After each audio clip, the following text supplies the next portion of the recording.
Hey everybody, and welcome to the final part of Broken Age. I'm sorry to be beginning this video with a sigh, but I just wanted to let you guys know that recording this last part has been absolutely ridiculous as far as getting it done. And that's why you haven't seen it up right away like you would normally see it. Basically, I had everything recorded. Everything was ready, and I had finished recording, and then as I was reviewing the footage, I discovered that a chunk of it was entirely corrupted and a bunch of the data was lost. So, I had a decision to make. I could be like, you know, I'll find my way back to that part of the game and I can be all like, hey everybody, it's future JB, and I'm here to fill in the gap between this part and this part, and then we'll go back to past JB and we'll continue on. But then I thought, okay, that's just going to be silly. So, why don't we just go ahead and redo everything. And then, when I set out to redo everything, then I discovered that as far as the way this game saves your game, it actually does it automatically. Oh hey, there's the costume thing there. I never noticed that. That's cool. But anyway, it auto-saves to your slot, so you can't really maintain what's in a slot without it auto-saving over it, which is annoying. At least I haven't found a way to turn that off. So, that means that I had to find my way back to a previous saved game and replay some stuff up to this point. So, now we're finally here. I will say, though, that this endgame part is kind of a little bit annoying. Basically, you have to constantly switch back and forth between Shay and Vella in order for them to do something that affects something on the other's ship. Which is kind of a little ridiculous, if you ask me. Basically what you have to do is Vella on the other ship has to fire the death ray on this ship, and Shay on this ship has to control Grab and Gary on the other ship, and both ships have to be kind of bonded together and tight so that they'll meld or something like that. It's really hard to explain, and honestly it's not the sort of thing you'd really think of, because in real life I'd be like, okay, that's really dangerous. Why would I want to affect the other ship and put them in harm? But hey, adventure game logic, right? So with that being said, let's go ahead and get started. Once again, we need to figure out what's... Part of the old ship controls. There's a decayed old logbook here. Okay, so I hadn't actually looked at this book in the save file yet, but this tells you the order of symbols for the hexapal.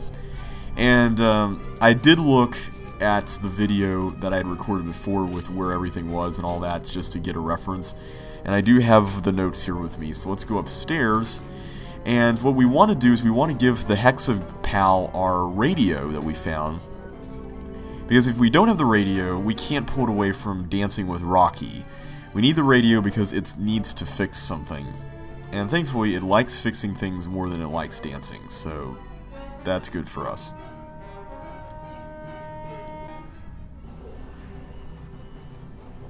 Hello? So let's use you on this.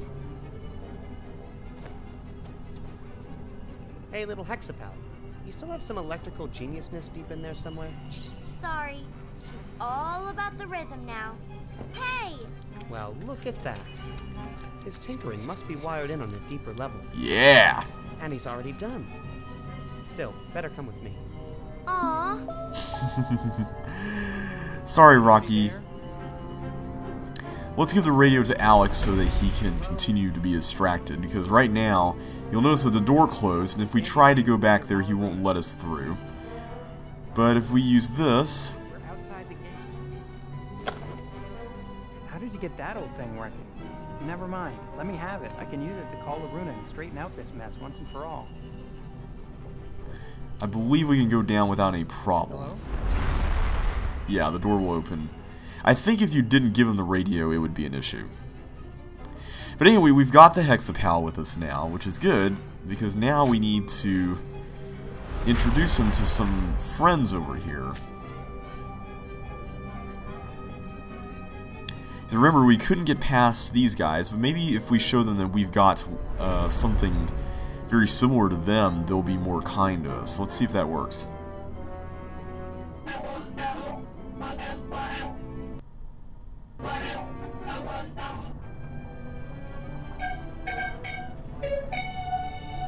Yay! And they seem to worship him. Wow, they really like you. Maybe a little too much. I'd better not leave you here with them.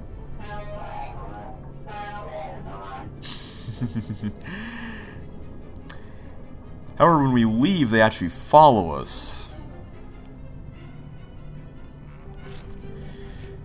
Now, what you're supposed to figure out here is that, by looking at this book, you'll determine that this combination is for the hexapal playing a harp in this room. And what you're supposed to figure out based on that is that if you were to program the hexapal to play this harp and leave him here, then these other guys will stay here with him and listen to the music. So let's go ahead and cut these wires.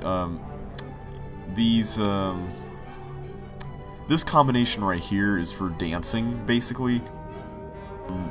I think you can just put this on for fun if you ever want to do it. I think there's a sequence you can get on Vella's area if you want to do this for fun, but it's not necessary to beat the game. But for the harp, what you want to do is there's a bunch of wires that are reused here. You want to go 1 to 2, and then 2. Wait a minute. Oh wait, 3 to 4, and then 5 Here. to 6. That's all my wire. And then That's the harp playing pattern, I'm pretty sure. correct. So you'll see that he's making harp playing motions there, and you want to place him over here. And then his buddies will come in. Hey. There we go. Well, that looks right at least. He's actually pretty good. Yeah. Played for a while. Not even bad. I kind of wish the others would play their instruments, though. Anyway, now that they're all distracted, we can go over here and check out what's behind the area they were guarding.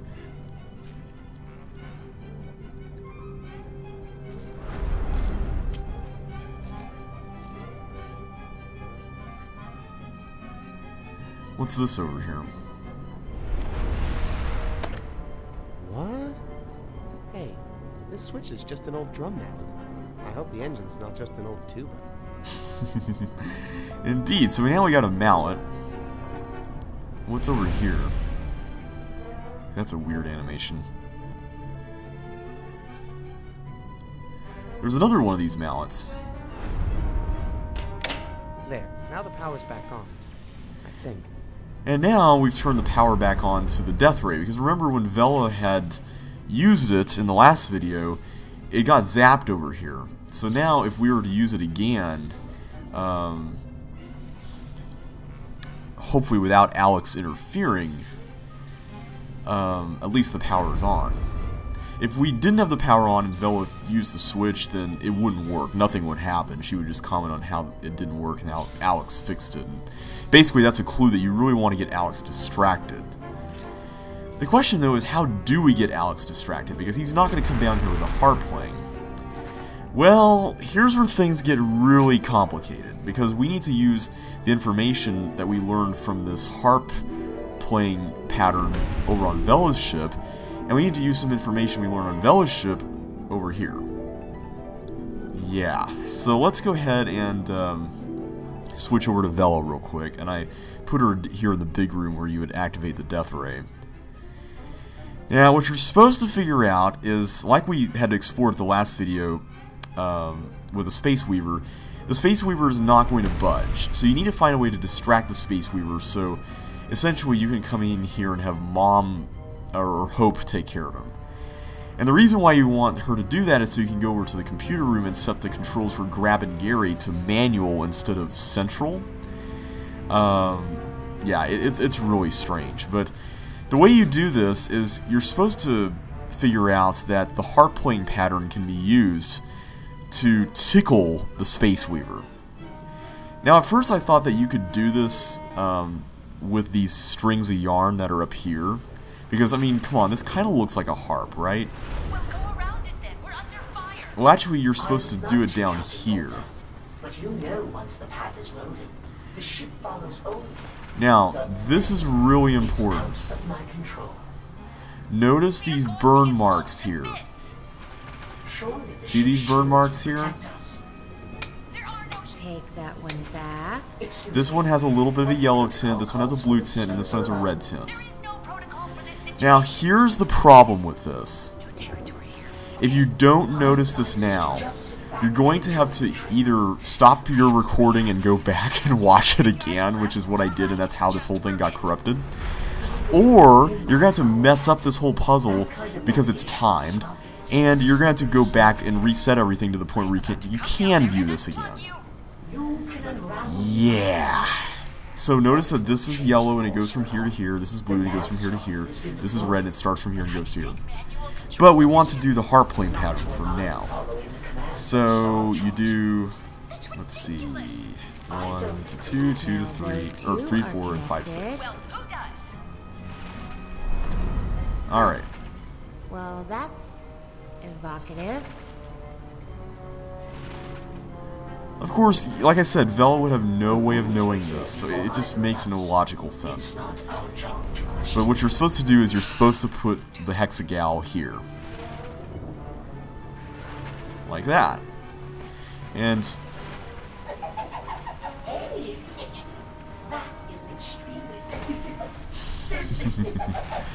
and the Space Weaver will get really delirious. What? What is it? Are you damaged? Stop it, please. I like how Vella's just not laughing. Coming right down. My dogs. Good job, little girl. You keep them both occupied for a while, okay? Alright. So when we go up here, Hope's gonna come in the room. Oh, Vella, watch my controls for a bit, would you? Our navigation bot seems to be malfunctioning. I shouldn't be gone too long.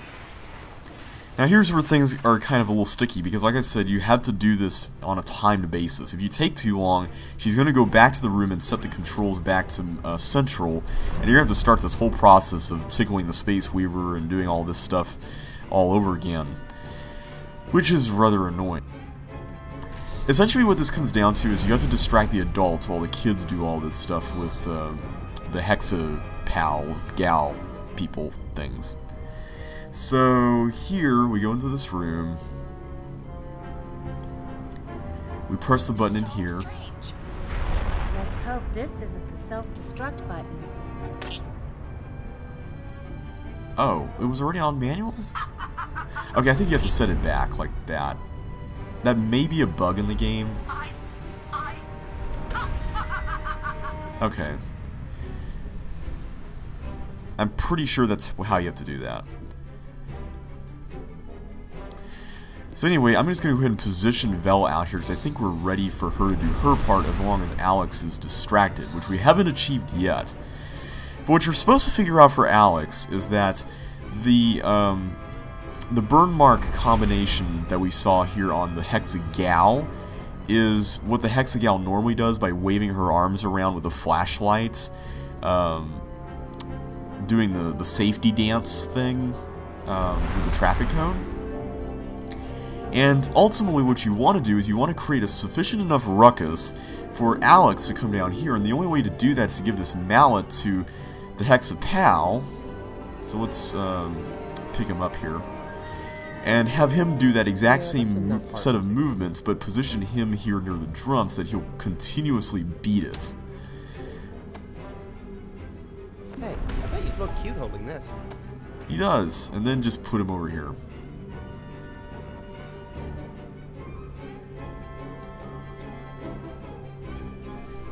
That's not a very loud way to play the drums. So yeah, if you try to do that, he's not going to do it, so you want to rewire him here. So let's do the burn mark pattern that we saw. We go from... Oh wait, we have to do blue first, right? My bad. These shouldn't be connected. Blue goes here, That's the right terminal. yellow goes This there, and red goes here. That's all my wire. Now it will automatically do this animation. Now we're talking. Hey, what's going on down here? Put those things down and be quiet, please. I'm trying to talk to Loruna upstairs and I can't even hear myself. Now put that down.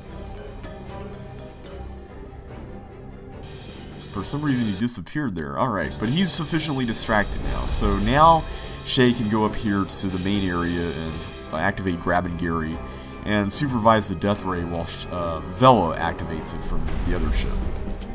Yeah, like I said, this whole last part is just really weird. I'm not sure I'm a big fan of it as a puzzle solver, but I suppose there is some degree of logic to it as far as figuring it out. Anyway, let's go ahead and activate Grab and Gary. Gary? Come in, Gary. It's grabbing time again. Alright, so now that we've set the controls manual, Gary can do his thing. And this may take a minute. For some reason, these animations then show the two ships take a while to load.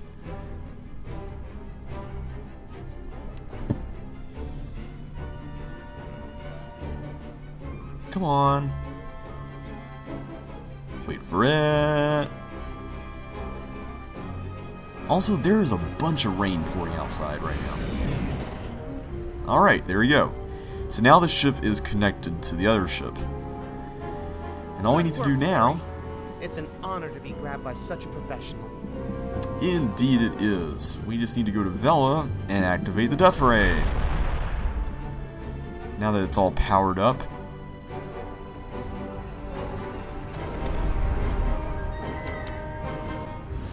And there we go.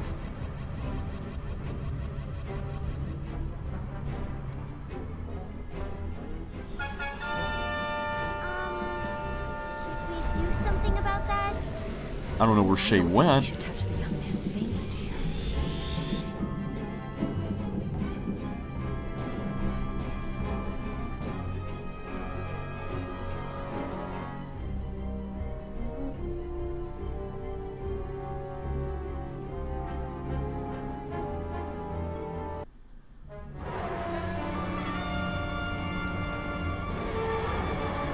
It's too late.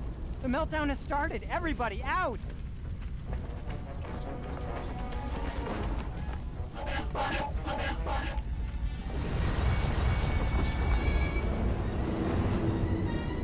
The other ship is melting down and it's taking us with it!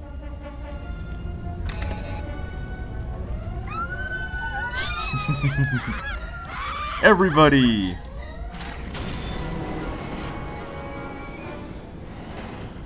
Over here. You have to jump.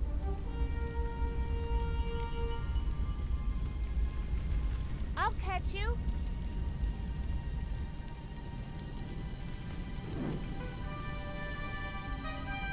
Mom, Dad. Watch out! Hey. No! Merrick.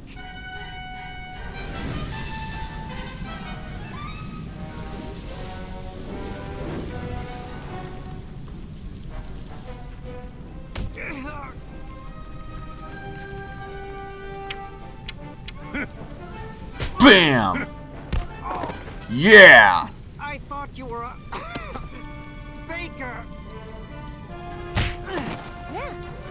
I can do that too.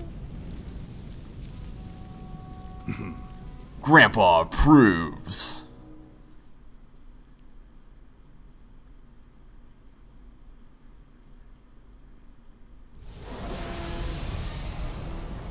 Shay! Mom! Jump, son!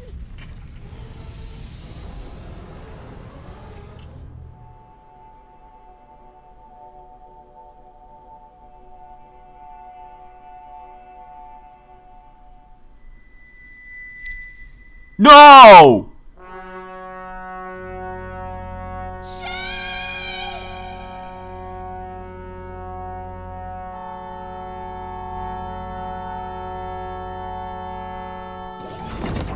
Gary!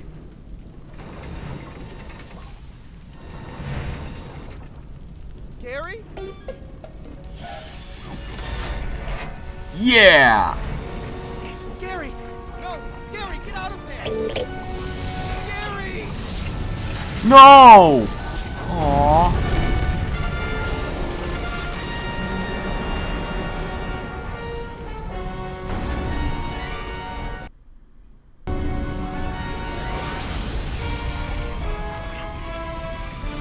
And the ships melt.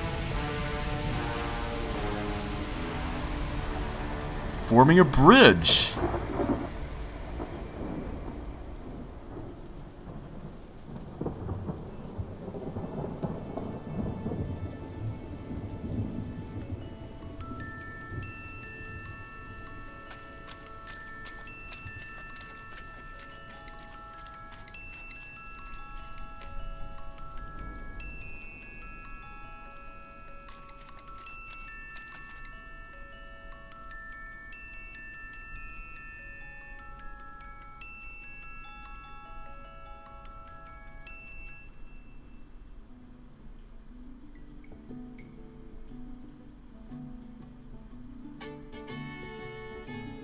And thus ends Broken Age.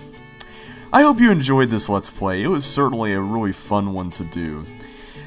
I promised at the middle part, when we had the big cliffhanger after Act 1, that I would give my thoughts on the game only when I was done with it. And I gotta say, as a whole, it certainly works really well.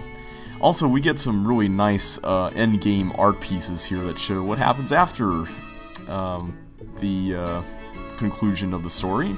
I see Lorraine and husband got a spork as a baby, which is pretty cool.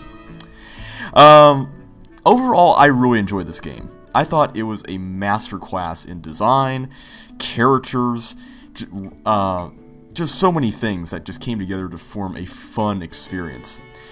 This felt like it could easily be adapted into an animated movie. I mean, I would love to see someone like Pixar take this story and do something with it. I mean, this style of animation was so perfect for this story, and it worked really well. And honestly, I thought the only downside to all of it was that Part 2 really just didn't add much to the experience. I mean, we had seen most of the stuff that we visited in Part 2 already in Part 1, it's just from the other characters' perspective. And that's probably the only thing about when it comes to this game. Other than that, everything was just so much fun. It was such a bright, optimistic game with great, funny characters. Even the side characters were a blast to talk to. That's why I compare this to Pixar, just because a lot of the best Pixar movies have enormously memorable side characters. I mean, Toy Story, Finding Nemo, The Incredibles, I mean, all great examples of that. I also really enjoyed the voice acting. I think my favorite person in this game was Curtis, played by Will Wheaton. And close to that is Jack Black's Harmony Lightfoot, or Lightfeather, or Light... I forgot what his last name was, but Harmony, that character. Of course, Elijah Wood and... I forgot the name of the actress who played Vella, Sasaya Moyo, or something like that, but they were both amazing. I thought Vella, this is just my opinion, but I think she was the more interesting character of the two, whereas Shay was just kind of a bit of a, you know, he was mostly sarcastic, but was kind of a little bit, you know, about everything. But I suppose that's kind of what made him funny, you know, and there is a certain humor in that. As far as the release of this game goes, that's probably the only other thing I could ever complain about, was that the release of Part 1 and Part 2 were so far apart that if you didn't play them together, it could be a little bit difficult to pick up where things left off in Part 1 when you started Part 2, which is definitely an issue I had here. I do apologize for the way that was handled here for the Let's Play. I feel like I could have done a bit of a better job with that by replaying Part 1, or at least watching what I did before starting Part 2. Of course, you know, people will probably mention the really difficult puzzles in this game when talking about it, because as part of its harkening back to the glory days of adventure games, one of those things is really frustrating puzzles. And, you know, everyone's going to have a different opinion on that. Some people are going to really like that, some people are really going to hate that. Personally, yes, I do kind of mind the difficulty and kind of the weird logic, but I do understand that it comes with the territory, and at the very least, there aren't any cheap deaths in this game. It's not a Sierra game, you know, where you can die every other minute. It is a game where you are allowed to fail, and you can try again, which is nice. And honestly, that's all I can ask for. You know, I can ask for the chance to try again. I'm not sure if I will ever do a blind Let's Play of a game like this ever again. It was a fun experiment, and I do hope you guys enjoyed it, but honestly, I think if I ever do something like this again, it's going to be non-blind. It will be more of a walkthrough style Let's Play. Kind of like what I did here for this last part. Anyway, thank you guys so much for sticking with me through this Let's Play. I know it's been kind of a bit of a rough ride at times, but I hope you guys enjoyed it. And once again, if you did enjoy it, please be sure to hit the like button and help support the Let's Play and the channel. It really does help a lot. And I will catch you on the flip side. So take care, and I will see you next time. For the meantime, I will just let the credits roll as the huge backer list passes through here. So enjoy!